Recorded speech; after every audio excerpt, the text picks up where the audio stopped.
अभी ये पेरोल पे इलाज कराने के नाम पर ये आए थे। इसकी भी जांच की जाएगी कि वास्तव में इलाज इनका कुछ होना था या इलाज का बहाना बना करके अपने किसी गतिविधि को अंजाम देने के लिए आए थे।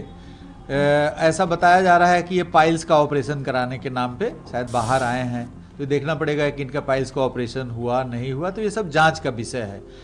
इनके बारे में पूर्व में भी अलर्ट किया गया था इनको, जो आसूचना के आधार पर कुछ समय पूर्व इनको अलर्ट भी किया गया था कि आप अलर्ट रहें, चूँकि इनका जो पहले इन्हीं के साथ के जो अपराध कर्मी थे, जो को एक्यूज थे, वो अभी इनके प्रतिद्वंदी हो गए हैं। तो इनको अपने ही जो पूर्व में सह अभियुक्त रहे, सह को एक्यूज रहे लोगों से इनको खतरा था, इनको अलर्ट भी किया गया था। अब इस केस के अनुसंधान को बड़ी तीव्रतापूर्वक की जा रही है। अब हमारा प्राथमिकता ये है कि जो इसमें शामिल हैं उनको जल्द से जल्द हम लोग गिरफ्तार करें। नमस्कार, आप दर्श न्यूज देख रहे हैं। मैं हूं परमवीर सिंह। पटना के पारस हॉस्पिटल में बक्सर के कुख्यात अपराधी चंदन मिश्रा की गोली मारकर हत्या कर दी गई है, जिसके बाद बिहार में भूचाल आ गया है। राजनीति भी जो है जमकर हो रही है और इस मामले को लेकर विपक्ष जो है लगातार सरकार को घेर रहा है। तो वहीं बिहार के डीजीपी विनय कुमार का बड़ा बयान इस मामले पर आ गया है। विनय कुमार क्या कुछ बता रहे हैं, आप देख लीजिए। हाँ, ये बड़ी दुखद घटना है, क्योंकि पारस जो एक काफ़ी प्रसिद्ध अस्पताल है पटना का, उसके एकदम हॉस्पिटल के अंदर हुआ है। पारस की अपनी भी सुरक्षा व्यवस्था है, उसको पूरा लांघते हुए और अपराध कर्मी उसके अंदर गए हैं और अंदर जाकर के घटना को कारित की है। ये एक चिंता का विषय है। इस संबंध में हम लोग पारस की सुरक्षा व्यवस्था का भी जायजा लेंगे कि क्यों ऐसा हुआ, कौन लोग ड्यूटी पर थे, और पारस जो प्रबंधन है उसका ध्यान आकृष्ट करेंगे। जो मृतक हैं वो पूर्व में काफ़ी दुर्दांत अपराध कर्मी रहे हैं और इनका बक्सर में आतंक था। इनके विरुद्ध दर्जनों हत्या के कांड हैं। हत्या के कांड में ये सजा याफ्ता भी हैं। फांसी की सज़ा इनको हुई थी, जो बाद में अपील में वो आजीवन कारावास में कन्वर्ट हो गई थी। उसके अलावे भी इन पर कम से कम 3 दर्जन कांड अभी भी ट्रायल में है। तो ये खुद भी एक सातिर अपराध कर्मी रहे हैं, बक्सर के आतंक रहे हैं। अभी ये पेरोल पे इलाज कराने के नाम पर ये आए थे। इसकी भी जांच की जाएगी कि वास्तव में इलाज इनका कुछ होना था या इलाज का बहाना बना करके अपने किसी गतिविधि को अंजाम देने के लिए आए थे। ऐसा बताया जा रहा है कि ये पाइल्स का ऑपरेशन कराने के नाम पे शायद बाहर आए हैं, तो देखना पड़ेगा कि इनका पाइल्स का ऑपरेशन हुआ नहीं हुआ, तो ये सब जांच का विषय है। ऐसा पता चल रहा है कि कुछ विवादित जमीन पर जो कुछ दूसरे लोग भी उसको लेने के लिए उद्यत थे, और जो मृतक हैं ये भी कुछ जमीन के कारोबार में हाल के दिनों में अपराध जब संसीमित हो गए हैं, आजीवन कारावास कन्विक्ट हो गए हैं, उसके बाद इनके समर्थक ये स्वयं जमीन के धंधे में भी हैं। उसका भी पता लगाया जा रहा था कि कौन सा जमीन है। इनके बारे में पूर्व में भी अलर्ट किया गया था इनको, जो आसूचना के आधार पर कुछ समय पूर्व इनको अलर्ट भी किया गया था कि आप अलर्ट रहें, चूँकि इनका जो पहले इन्हीं के साथ के जो अपराध कर्मी थे, जो को एक्यूज थे, वो अभी इनके प्रतिद्वंदी हो गए हैं। तो इनको अपने ही जो पूर्व में सह अभियुक्त रहे, सह को एक्यूज रहे लोगों से इनको खतरा था, इनको अलर्ट भी किया गया था। अब इस केस के अनुसंधान को बड़ी तीव्रतापूर्वक की जा रही है। अब हमारा प्राथमिकता ये है कि जो इसमें शामिल हैं उनको जल्द से जल्द हम लोग गिरफ्तार करें। काफ़ी कारगर सूत्र हमें प्राप्त हुए हैं। उन सूत्रों का अनुसरण करते हुए हम सोच रहे हैं कि डिटेक्शन तो अवश्यंभावी है, जल्द से जल्द हो जाएगा। अपराध कर्मियों की गिरफ्तारी हम त्वरित गति से कर लेंगे। सर, एक प्रश्न है, अपराधी ने अपराधी को मारा, ठीक है, लेकिन जिस तरीके से लोग अस्पताल में घुसे और आराम से मार के निकल गए, ये दुस्साहस कहीं ना कहीं पुलिस के लिए उससे मार के नहीं, इसमें यदि संलिप्तता होगी, चूंकि अस्पताल मैं भी पारस अस्पताल गया हूँ, वहाँ पर हमें पुलिस के रूप में भी जाने के बाद बात करना पड़ता है वहाँ सिक्योरिटी इंचार्ज वगैरह से, तो वहाँ पर रिस्ट्रिक्शंस है, एक्सेस कंट्रोल है। अब ये जांच का विषय है कि अपराधकर्मी किस प्रकार से उनके सिक्योरिटी बैरियर को पार करते हुए और एकदम लास्ट जहां पर वो भर्ती थे वहां तक पहुंच गए हैं। ये सभी जांच का विषय है और अनुसंधान के क्रम में इस बिंदु को भी हम लोग जांच करेंगे कि अपराधकर्मी किस प्रकार से सिक्योरिटी बैरियर को पार करते हुए चले। चिन्हित कर लिए गए हैं। सीसीटीवी फुटेज से हमें कुछ कारगर जानकारी मिली है, उसका हम लोग अनुसरण कर रहे हैं। इधर कुछ दिनों में हत्याएं बढ़ी है, जैसे आज भी खगड़िया वगैरह में हुई। आप क्या बेसिक कारण क्या मान रहे हैं कि घटना इधर बढ़ गई है लगातार? देखिए, घटना बढ़ नहीं गई है, बल्कि एक एक घटना जो है उस पर हम लोग मीडिया की भी नज़र है और हमारी भी कारगर नज़र है।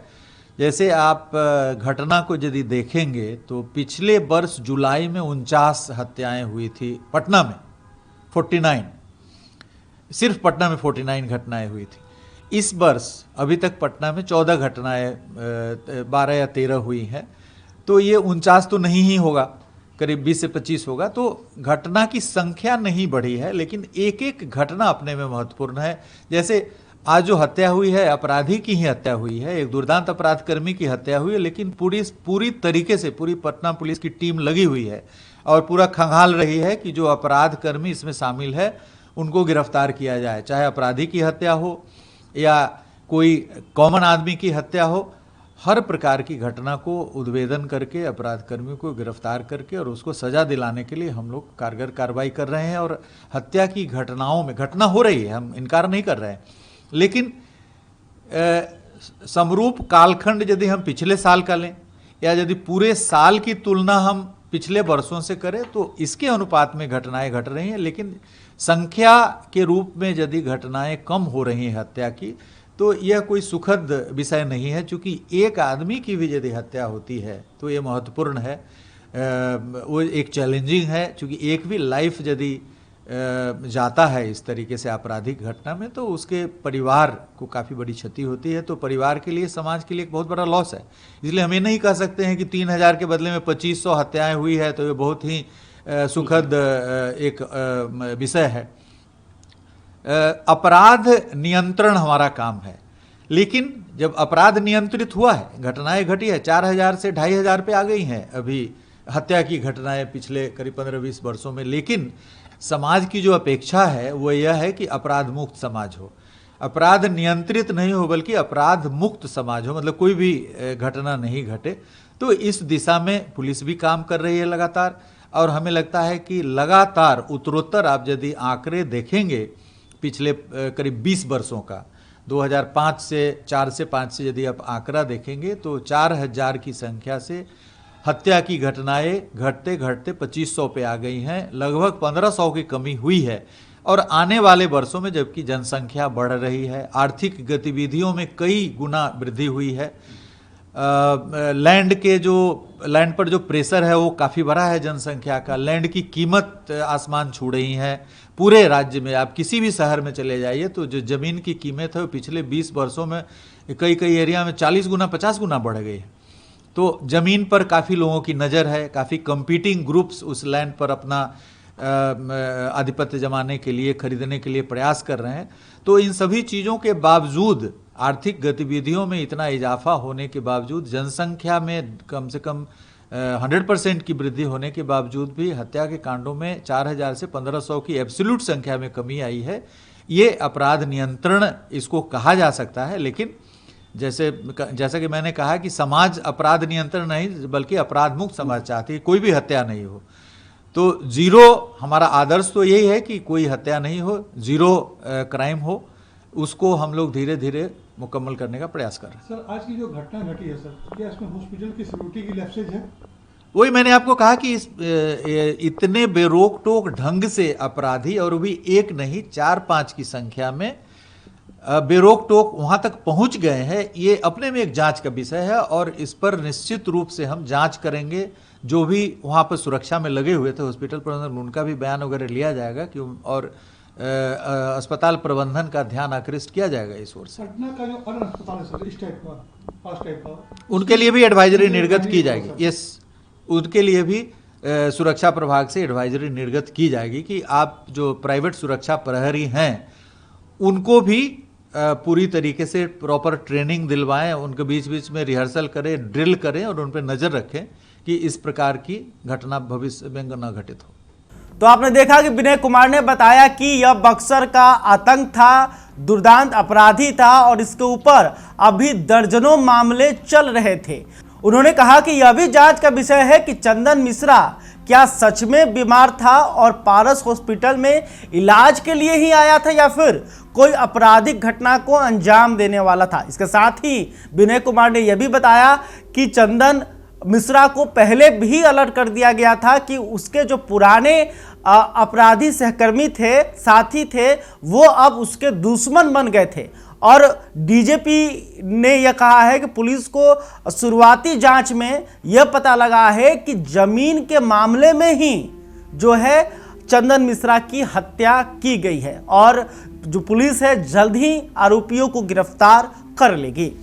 खैर, अभी तक आपने हमारे चैनल को सब्सक्राइब नहीं किया है तो तुरंत कर लें। इस खबर को लेकर आप क्या सोचते हैं कमेंट करके बताइएगा। वीडियो फेसबुक पर देख रहे हैं तो हमारे पेज को भी लाइक कर लें। बहुत बहुत धन्यवाद।